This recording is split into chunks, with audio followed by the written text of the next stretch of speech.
Are you still going strong? Okay, well, today is such a nice day.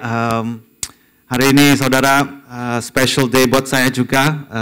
My wife, hari ini berulang tahun, saudara. So, happy birthday to her. Every year, setiap tahun, saudara, kita celebrate di Thanksgiving, saudara.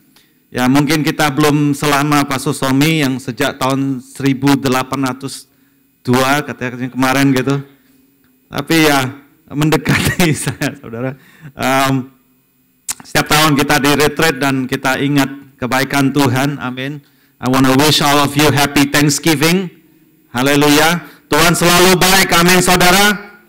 Hari ini saya percaya sekali lagi izinkan Tuhan untuk berbicara juga di tengah-tengah kita pada pagi hari ini, siang hari ini, dan juga malam ini nanti, saudara. Saya percaya bahwa Tuhan mempunyai maksud, ya, ada suatu pesan yang luar biasa kepada kita semua. Amin, saudara. Are you ready the presentation? Oh, bisa ya? Ya, silakan, saudara. Oke, hari ini, saudara, saya ingin bertanya. If there's any one of you today, I want to ask you these questions. Ya, it's a very simple question. Pertanyaannya gampang sekali, saudara. Hari ini, saya bertanya, bagaimana dengan kehidupan Anda? How are your lives today? How are your life these days? Bagaimana sih kalau saya bertanya kepada Anda hari ini, apa sih kira-kira jawaban Anda? Ya. How are your lives? Bagaimana dengan kehidupan pribadi Anda? Bagaimana dengan kehidupan keluarga Anda? Dengan anak Anda, istri Anda, suami Anda, gereja Anda, pekerjaan Anda, your life, your heart especially. Bagaimana sih? I have a picture. Next. Does it look like this? It sounds like, it looks like depressed, saudara, mungkin sedih, depresi mungkin, saudara. Saya nggak tahu di Amerika. Saya melihat, ya, saya baca statistik. Kira-kira 19 juta orang, 19 million almost people are living in depression. Next. How about this? Hah? Nggak tahu jurus apa, saudara. Tapi kira-kira orang ini mungkin marah, ya, saudara. How's your heart? Suka marah, masih anger. Do you have anger in your heart today? Next. Stres, ya. Frustasi. Saya nggak tahu di sini, saudara, apakah ada di sini yang frustasi sampai laptop saja mau dimakan. How about this? Panik mungkin, ya. Worry. Panik, saudara. Takut. Fear. Banyak sekarang, saudara, yang pada saat ini orang hidup di dalam ketakutan. Saudara, kalau kita melihat dunia sekitar kita tidak mendukung, ya, saudara, ya. You think that you live in such a powerful country, but kalau kalian membaca ekonomi, saudara, banyak, saudara, masih yang orang kehilangan pekerjaan. Orang yang belum punya pekerjaan. If you look at economies, they may be the second depression, saudara. Mungkin ada suatu resesi yang bisa menimpa kembali, saudara. Kita membaca apa yang terjadi pada saat ini di Korea. I have my niece studying in Korea right now. I'm kind of worried about it karena si orang yang namanya Kim Jong Il ini yang orang gila. Seenak-enaknya, saudara, ya. Saya dengar katanya nggak diubris oleh Amerika, dia nembak-nembak, saudara, biar totonya, North Korea lagi muncul di berita. Orang gila memang. How about this? Ya, stress, anxious, ketakutan, saudara. Broken heart mungkin. hati. You've experienced hopelessness, saudara.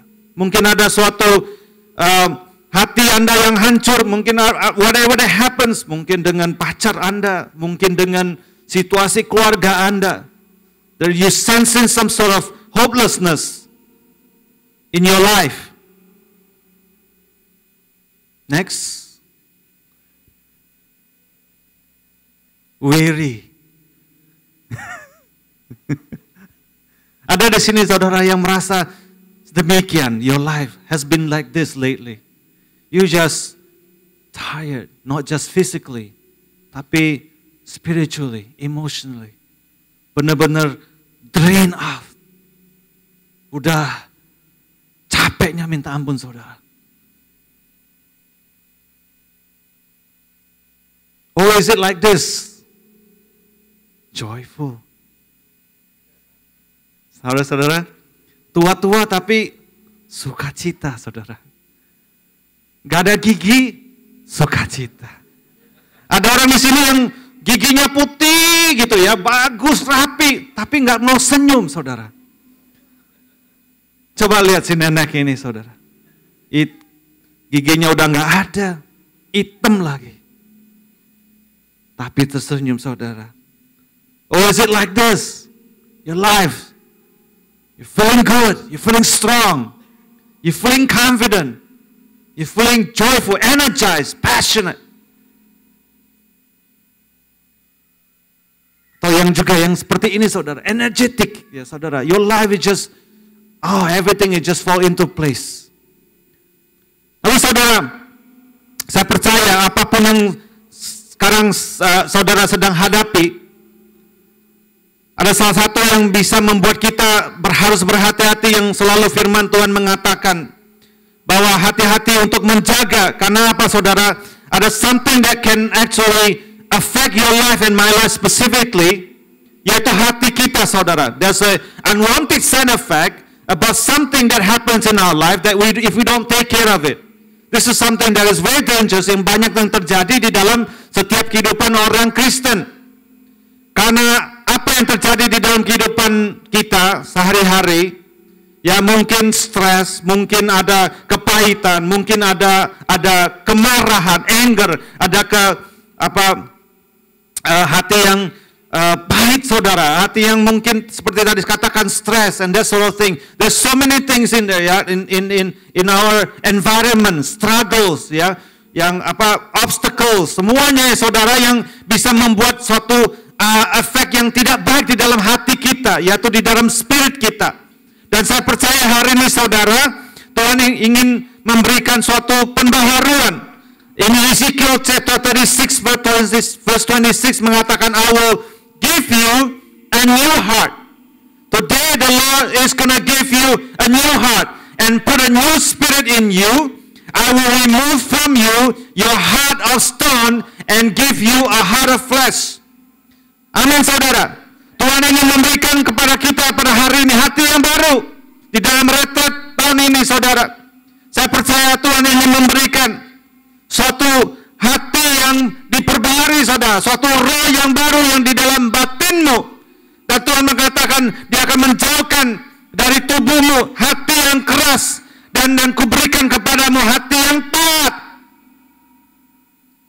That's the problem many times. If we don't take care of this thing, ya apa yang terjadi dalam hidup kita ini akan membuat sesuatu side effect yang tidak baik di dalam hati kita. Sehingga lama demi lama, hati kita ini mulai kering. Hati ini kita mulai dingin. Hati kita ini mulai mengeras. Hard. And sometimes it's so hard that the only way for God to penetrate to you again is to break you. Nah saudara, ini yang tidak kita ingin terjadi di dalam kehidupan kita. Dan saya percaya kita ingin hidup, live having a strong life. Hidup yang kuat. Hidup yang produktif saudara. Nah hari ini saudara, saya ingin share sedikit apa yang ada di dalam hati Tuhan.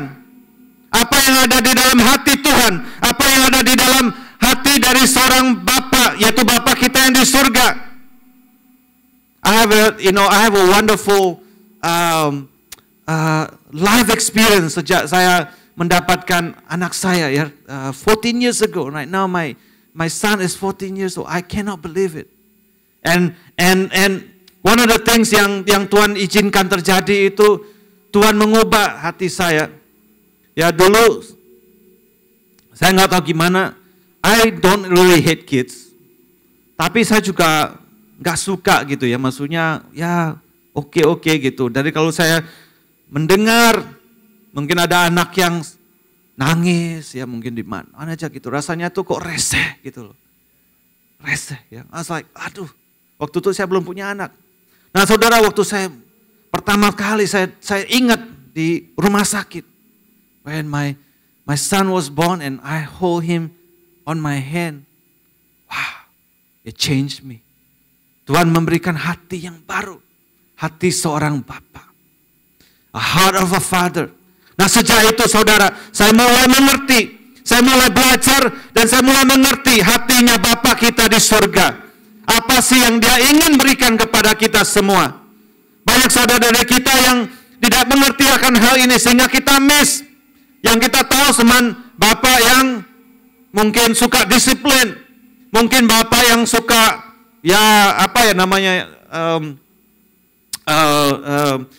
macam-macam lah expectation-nya gitu ya. Mungkin kita relationship kita sama orang tua kita sendiri mungkin juga kurang baik, sehingga yang kita rasakan itu orang tua kita ini cuman monitor kita aja ya, selalu yang nggak enak saudara. Sehingga kadang-kadang kalau kita berbicara dengan apa yang di Alkitab katakan bahwa saya adalah seorang bapa yang baik, sometimes we have hard time for us to comprehend, bisa menangkap.